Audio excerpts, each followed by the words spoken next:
سلام الاصدقاء، كي دايرين؟ لاباس عليكم؟ كنتمنى تكونوا كاملين بخير والى خير. نتوما كتشوفوا هذا الفيديو. قبل ما نبدا الفيديو نزلوا دابا تابوناو في لاشين وفعلوا الجرس وديروا لايك ضروري باش يطلع بزاف ديال الناس.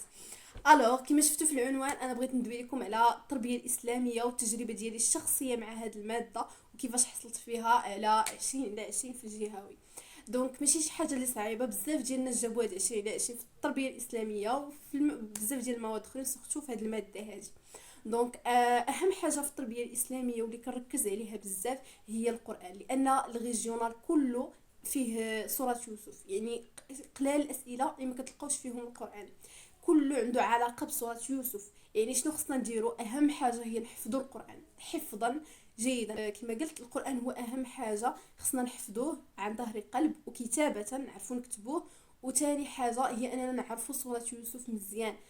قصه يوسف عفوا، نعرفوها مزيان. غنمشيو نتفرجوا في دي فيديو في يوتيوب، نشوفوا افلام الفيلم ديال صوره ديال قصه يوسف، نفهموا الاحداث ديال القصه ديال يوسف باش يجينا ساهل اننا نحفظوا القران ويجينا ساهل نفهموه فهما جيدا، نفهموا القصه شنو فيها.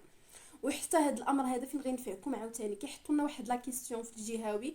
كيعطيوكم الايات من سوره يوسف وكيعطيوكم المضامين ديالهم، كيقول لك سل بخط.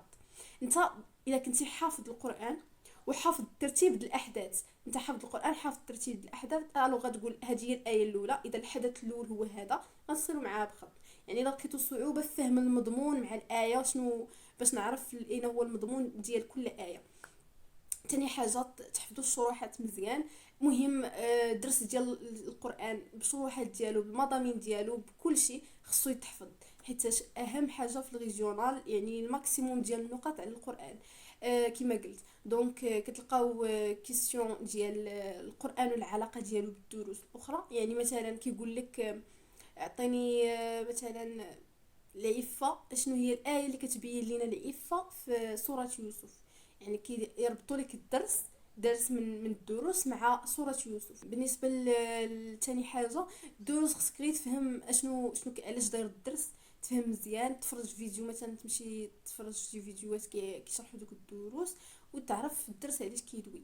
باش ملي يحطوا لك حتى اغلبيه التربيه الاسلاميه فيهاش اسئله مباشره، ما كيجيش يحط لك يقول لك من غير طبعا كما قلت لكم المفاهيم. كيقول لك مثلا عرف، هذا شي سؤال اللي هو مباشر. اما الاسئله ديال التربيه الاسلاميه كما غتشوفوا في الريجونال ما كيكونوش مباشره، كيعطيوك سؤال مركب فيه اعطيني الراي ديالك الشخصي في كذا بعلاقته مثلا الدرس الاول بعلاقته بالدرس الثاني. الحاجه اللي بغيت ندوي لكم عليها هي الشيء اللي كنت كنخدم معاه في يوتيوب، اللي اصلا اي واحد جايب 20 على 20 في التربيه الاسلاميه غتقول له كيفاش درتي لها، غيقول لك اول حاجه خدمت مع الشين ديال صهيب الملحد. واحد الحاجه بغيت نشير ليها هي حتى هي كيداوي عليها استاذ صهيب، دونك شي حاجه اللي ماشي بزاف كنتبهوا ليها تقدروا ديروها حتى في الامتحانات ديالكم.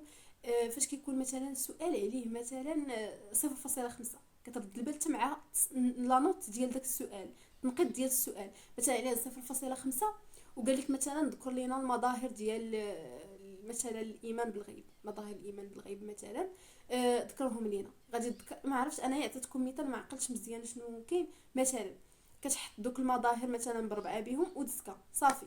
الا لقى بالك داك السؤال عليه نقطه ولا نقطه ونص، هذا يعني ان دوك المظاهر تحط المظهر وتعرفوا، تعطي التعريف ديال داك المظهر، تحط تعريف بالك النقطه قليله كتحط غير الاهم، بانت لك النقطه كثيره كتزيد تعرف اما تعرف دوك المفاهيم اللي عندك، ولا تزيد مثلا تزيد استشهاد. تما كنعرفوا مثلا في السؤال فاش كتكون يعني مثلا نقطه ونص ولا نقطه كنعرف اني خصني نزيد واحد الاستشهاد. كنت غنسى حاجه اخرى خصكم تحفظوها، هي دوك الاستشهادات ولا نصوص الانطلاق اللي كيكونوا في الدروس. غنقول لكم علاش.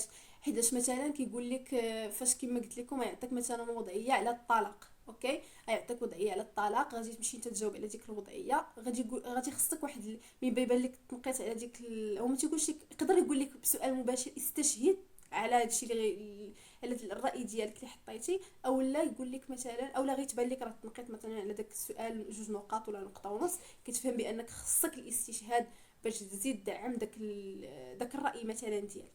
الوغ دوك نصوص الانطلاق انت كتكون حافظهم اوتوماتيكون، كتفكر الدرس كتفكر نص الانطلاق كتمشي تحطو في داك الراي الشخصي، وهانت ضمنتي لا نوت ديالك. يعني هادو ما تنساوهمش ضروري تحفظوهم حيت كيعاونوكم بزاف.